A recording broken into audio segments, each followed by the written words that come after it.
Bismillahirrahmanirrahim. Assalamualaikum warahmatullahi wabarakatuh. Salam sejahtera bagi kita semua. Kali ini kita akan memasuki chapter strategi pemasaran, yaitu strategi dalam berbagai posisi siklus hidup produk.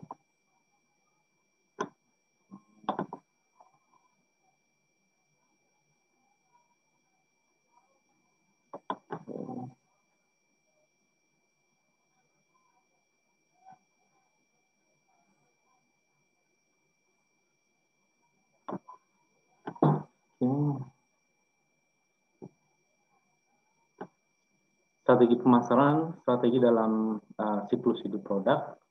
Dalam berbagai tahapan dalam siklus hidup produk, ada beberapa strategi yang bisa kita gunakan. Perlu kita jelaskan di awal, ya. Tahap yang pertama yaitu tahap perkenalan, introduction. Mungkin perlu kita mereview apa sih siklus hidup produk. Siklus hidup produk adalah tahapan kehidupan produk dari tahap dia perkenalan, berkembang, grow, mature, matang hingga dia pada tahap yang terakhir yaitu decline, mengalami penurunan. Pada tahap awal, tahap perkenalan atau introduction ini, ada beberapa strategi yang bisa kita gunakan. Yang pertama yaitu rapid skimming strategi dengan cara menetapkan harga tinggi dan promosi gencar. Tujuan dari rapid skimming strategi di tahap perkenalan ini adalah memaksimalkan laba dan meyakinkan konsumen tentang mutu produk. Berhasil jika sebagian besar pasar belum mengenal produk dan konsumen pada saat itu tidak sensitif terhadap harga atau early adopter ya, mungkin di awal-awal launching sebuah produk baru, orang yang memiliki kategori atau karakteristik early adopter itu dia berani ngambil resiko, dia ingin mengadopsi sesuatu yang baru pertama kali dibandingkan orang-orang lain. Nah, itu target market sebagian besar bisa menyasar orang-orang yang memiliki ciri khas early adopter. Berikutnya slow skimming strategi. Slow skimming strategi ini kita menetapkan harga tinggi dan promosinya rendah. Ya. Tetap kita melakukan skimming tetapi slow. Tujuan maksimal laba, menekan biaya pemasaran dengan mengurangi biaya promosi tadi, promosinya rendah. Berhasil jika besar pasar terbatas, sebagian besar konsumen mengenal produk dan tidak sensitif terhadap harga. Pesaing potensial juga belum muncul. Strategi yang ketiga dalam tahap perkenalan yaitu rapid penetration strategy. Ya. Harganya kita tetapkan dengan harga rendah, promosinya agresif, ya. Tujuannya penerimaan pasar atau market share besar. Berhasil jika pasar sangat luas, konsumen belum mengenal produk, konsumen sensitif terhadap harga, ada indikasi pesaing potensial. Ya.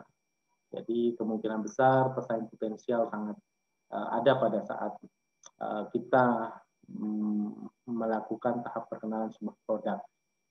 Dan yang keempat, alternatif strategi yang bisa kita gunakan adalah slow penetration strategi. Harganya rendah, promosi rendah.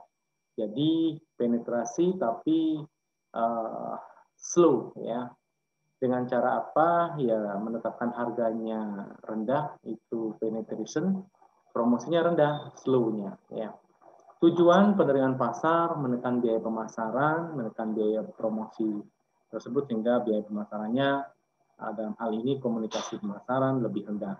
Berhasil bila pasar sangat luas, konsumen mengenal produk dan sensitif terhadap harga pesaing.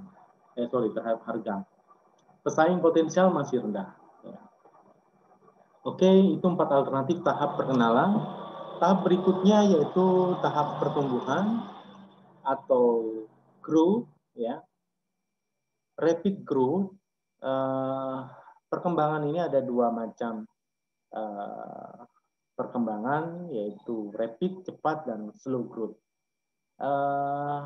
Ciri dari rapid growth itu tingkat penjualannya melonjak tajam. Strateginya biasa yang kita gunakan adalah membangun pasar yang kuat dan mengkhususkan distribusi. Strategi promosi bertujuan untuk membangun preferensi merek, ya, preferensi brand yang masih baru, yang baru tumbuh, ya, sehingga kita fokusnya di sana. Dan slow growth pada saat posisi kita perkembangannya slow, tidak cepat, atau tingkat penjualannya tumbuh lambat, strategi yang kita gunakan memperkuat dan mempertahankan posisi pasar, membangun kesetiaan konsumen yang ada, dan penyalur atau distributor. Harga menjadi alat persaingan, ya, karena juga menjadi ada potensi. Kalau sudah growth itu sebagian besar pesaing sudah masuk, ya, sehingga harga menjadi alat untuk bersaing dengan para pesaing yang ada. Berikutnya adalah promosi bergeser dari konsumen ke penyalur, ya. Yang awalnya kita berupaya pada masa introduction adalah lebih fokus pada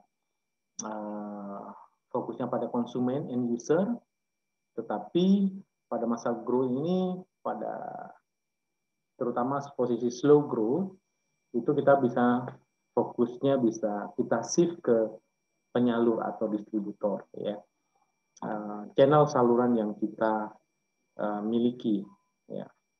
Oke.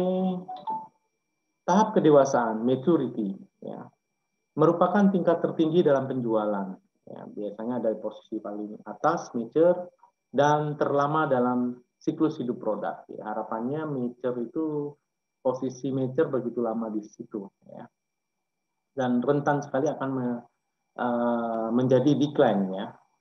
Ini tergantung inovasi sebuah produk atau brand perusahaan, apakah dia akan mengembangkan inovasi untuk tetap tumbuh lagi, ya, introduction baru sehingga tidak jadi decline. Oke, kembali lagi tingkatannya adalah grow maturity, stable maturity, decaying maturity, ya. Ada grow maturity awal-awal, stable maturity, decaying maturity ini mature yang mau hampir decline. Strategi yang digunakan secara umum adalah berusaha memperpanjang daur hidup dengan cara inovasi sebuah produk, brand, dan sebagainya. Dari produk yang dia jual, dia berupaya melakukan inovasi baru produk yang ditawarkan produk-produk baru. Berikutnya, promosi dari iklan, advertising ke personal selling dan sales promotion, ya, karena sudah mature, iklan sudah banyak dikenal, mungkin personal selling untuk meningkatkan pemahaman atau meyakinkan konsumen yang ada saat ini, dan mungkin salah satu yang lain adalah promosi penjualan, memberikan potongan khusus, diskon, harga-harga khusus untuk tetap mempertahankan konsumen yang ada. Strategi utama, defensive strategy, ya, strategi defense, mempertahankan pangsa pasar, ya, jadi berusaha mempertahankan market share yang ada. Harga menjadi bentuk lain dari promosi, jadi harga itu dengan harga yang berbeda, harga yang lebih murah karena sudah memiliki pengalaman dibandingkan pesaing atau pendatang baru, mungkin harga menjadi bentuk lain dari promosi, ya. Dia mempertahankan dengan harga yang lebih kompetitif, ya. Defensif, agar supaya pesaing tidak jadi masuk karena harganya kita sudah menetapkan harga yang lumayan mendekati break even point. Jika ada pesaing, dia harus membutuhkan pengorbanan yang cukup besar dalam segi biaya, ya. Sedangkan offensive strategi ini adalah usaha perubahan untuk menjadi lebih baik, offensif, ya. Dia bertahan karena terpaksa, ya, offense. menggait maaf. Ofensif itu menyerang ya. Kalau defense tadi bertahan, kalau offensive strategi ini usaha untuk berubah menjadi lebih baik. Dia lebih apa ya? Bisa dikatakan what do you call, lebih agresif, lebih aktif, proaktif ya. Berusaha untuk berubah menjadi lebih baik ya. Dengan cara apa? Sebelum diserang dia berusaha menggait non-user ya, pengguna atau konsumen yang ada. Dia mencari konsumen lain selain konsumen yang sudah ada. Merebut konsumen pesaing dengan cara apa? Mungkin salah satunya adalah produk relaunching ya. Produk yang sudah dimiliki dia launching ulang untuk mendapatkan konsumen yang lebih besar lagi. Bahkan ini berusaha menyerang konsumen yang dimiliki oleh pesaing, harapannya dia bisa pindah ke produk atau jasa yang kita tawarkan. Okay. Perbaikan mutu atau perbaikan ciri dan perbaikan model. Ini upaya-upaya untuk melaunching ulang produk kita jika memang produk kita mungkin kalah saat ini di persaingan, sehingga kita perlu merelaunching tidak hanya memasarkan ulang, tetapi kembali lagi kita perbaiki apa yang kurang, bisa dari segi mutu, karakteristik, ciri unik, ya, atau model-model yang kurang menarik kita perbaiki hingga kita hanya mengkomunikasikan atau mempromosikan ulang keberadaan produk kita. Oke. Pendekatan strategi lain yang bisa digunakan pada masa mature yaitu take off strategi, ditujukan untuk mencapai fase penerimaan konsumen baru. Take off lagi dalam hal upaya ini, mature itu kan tahapan yang paling atas ya, dan itu kecenderungan akan decline, menurun. Jadi harapannya tidak menjadi decline, tapi take off lagi, naik lagi ke introduction, bisa jadi produk inovatif, produk baru yang sudah diciptakan, yang diusahakan untuk take off kembali. Ya. Dan yang kedua, dynamic adaptation. Okay. Usaha melakukan perubahan dalam program pemasaran yang ada sekarang. Jadi adaptasi dinamika perubahan ya, dalam hal ini secara keseluruhan program pemasaran yang ada sekarang dia melakukan perubahan untuk menyesuaikan dinamika atau perubahan yang ada. Sasarannya meningkatkan penjualan dan pangsa pasar yang sudah diperoleh. Kesuksesan ini tergantung kepada intelijen marketing ya. Ada perusahaan yang memiliki perusahaan besar terutama memiliki intelijen marketing yang memata-matai, yang mengkaji, menganalisis produk pesaing ya, dan tentunya dia ingin menemukan sesuatu yang bernilai. Dan kemampuan pemasar untuk merubah pendekatan yang telah dilakukan. Jadi marketing intelijen, informasinya dari mereka, dan kemampuan pemasar untuk melakukan pendekatan yang telah dilakukan, dalam hal ini upaya memasarkan produknya. Misal merubah kemasan, iklan yang imajinatif, dan trade deal, antisipasi persaingan. Oke. Trade deal ini deal perdagangan dan antisipasi persaingan. Strategi berikutnya, alternatif strategi yang lain, yaitu recycle strategi, ya, untuk memelihara pangsa produk pada pasar orisinal ya yang ada. Cara meningkatkan iklan, merubah pendekatan dan pesan kreatif, ya. Dalam iklan juga mungkin pesan kreatif atau copy iklannya, mengembangkan produknya kita kembangkan, dan menetapkan harga yang baru, yang lebih kompetitif, lebih bersaing dengan harga pesaing yang ada saat ini.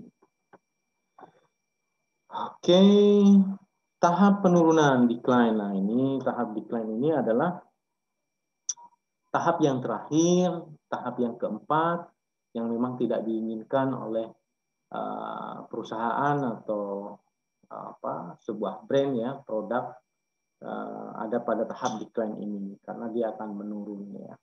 Ya, keputusannya dalam hal ini apakah ditutup, dijual dan sebagainya. Nah, terkait dengan alternatif strategi di masing-masing posisi nantinya kita belajar lebih dalam ya.